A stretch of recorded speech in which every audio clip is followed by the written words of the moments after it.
In this example, we are going to see how to use wildcard with VLOOKUP.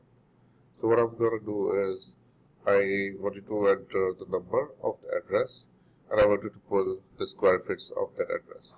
So for that, what I'm going to do is I'm going to type, that is 2816, that is this is the number, and I want to type VLOOKUP equals to VLOOKUP. Look up what this, and I'm going to concatenate using ampersand sign, a static sign. So this means that 2816 is static. In the list range which I wanted to search for, I have selected the list range. F4, this will actually absolute the list range, comma 2, comma 0.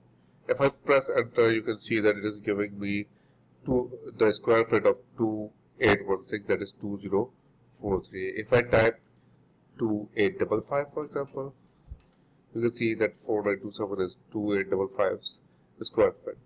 Now what I want is, I want to display the address also, so I have inserted a column by right clicking on the D, and I'm going to write the same function equals to VLOOKUP. VLOOKUP what this ampersand static, and I'm going to select the list range. I can select only one column, but for simplicity's sake, I'm selecting the entire table. F4, comma, which column I want? First column I want. I just type 1, comma, 0. So as soon as I press enter, you can see that entire address is coming over here.